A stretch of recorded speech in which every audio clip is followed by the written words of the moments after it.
안녕하십니까. 유한타증권 투자전략팀의 강대석 연구원입니다.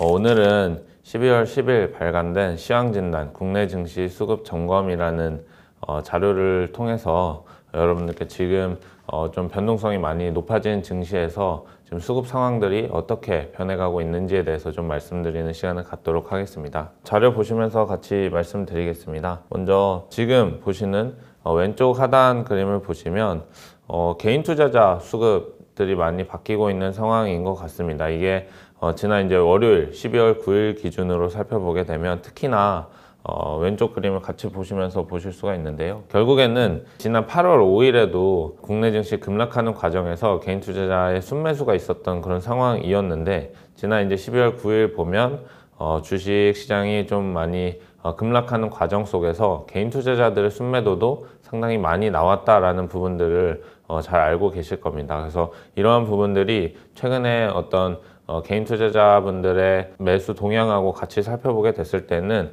그동안 좀 매수세를 이어오던 상황에서 사실은 손절매성 매도 매물이 출회됐다라는 부분들로 판단을 하고 있고요.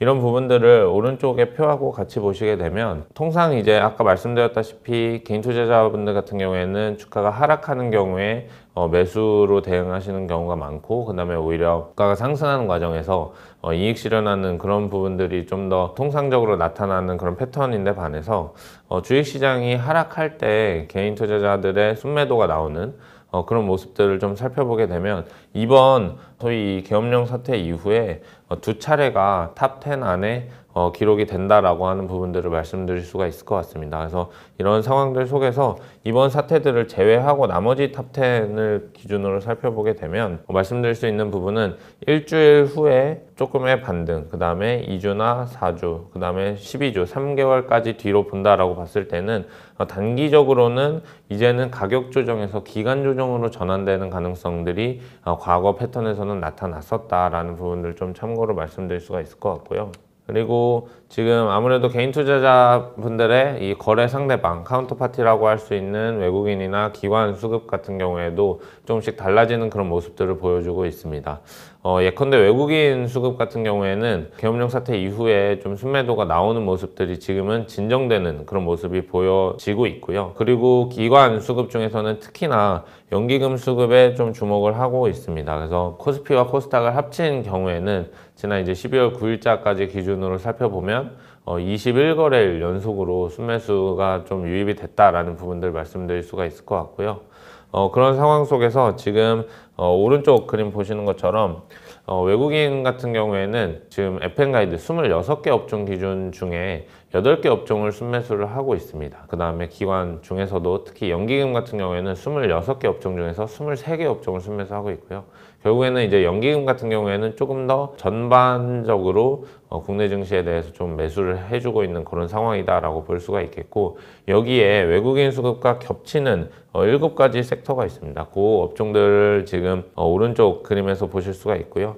가장 대표적으로는 뭐 네이버를 포함해서 소프트웨어라든지 그 다음에 기계, 방산을 포함한 상사자본재, 그 다음에 헬스케어, 조선, 엔터를 포함해서 미디어, 교육, 그 다음 철강까지 이렇게 7개 섹터는 지금 외국인과 연기금이 계엄령 사태 이후에 공동으로 동반 순매수를 보여주고 있다라고 하는 업종들 참고를 하실 수가 있을 것 같고요. 마지막으로는 잘 보지 않는 수급 주체 중에 하나입니다. 사모펀드인데요. 특히 이제 사모펀드 관련해서는 최근에 조금씩 언론에서 이야기가 되고 있는 이 증안펀드에 대한 부분들이 근거가 될 것 같습니다. 먼저 이 증안펀드라고 하는 부분들은 그동안에도 계속 역사적으로 장이 심각한 변동성이나 급락 위기에 있는 상황에서 이야기가 되어 왔던 그런 이슈인데요. 최근 같은 경우에는 사실은 지금 왼쪽 그림 보시는 것처럼 글로벌 증시와 대비했을 때 우리 한국 증시가 유독 부진한 상황들이 특히 올해 드라마틱하게 나타나는 모습들이 나타나면서 지금 수준으로 보면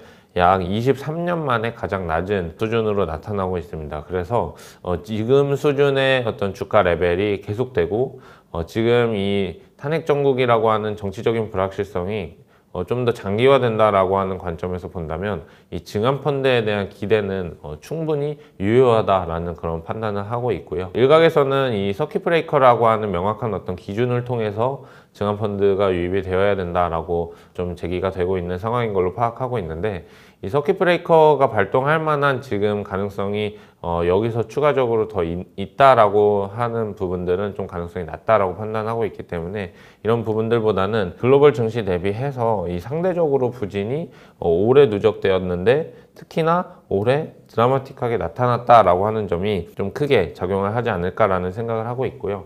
이 증안펀드 시나리오 하에서는 과거에 가장 마지막에 증안펀드가 집행이 됐던 2008년도 시기를 같이 고려를 해보면 역시나 코스피 200이나 KLX 300과 같이 증시에서 시가총액에 비례하는 그런 순유입을 보여줬었는데, 지금 이제 살펴보게 되면 시총 비중 순에서 거래 대금이 시총 대비해서는 좀 비율이 낮은 그런 섹터들을 본다면 반도체, IT 가전, 자동차와 같은 섹터들이 조금 더 탄력적인 그런 증안펀드 시나리오 하에서 탄력적인 반등을 보여줄 수 있겠다라고 하는 부분들까지도 말씀드릴 수가 있을 것 같습니다. 예, 이렇게 해서 오늘 지금 최근에 계엄령 사태 이후에 한국 증시에서 변동성이 굉장히 확대된 부분에서 지금 증시 수급 주체들이 수급이 어떻게 변화하고 있는지, 또 앞으로는 어떤 기대 요인들이 있는지에 대해서 알아보는 시간을 가졌습니다. 오늘도 시청해 주신 여러분 감사합니다.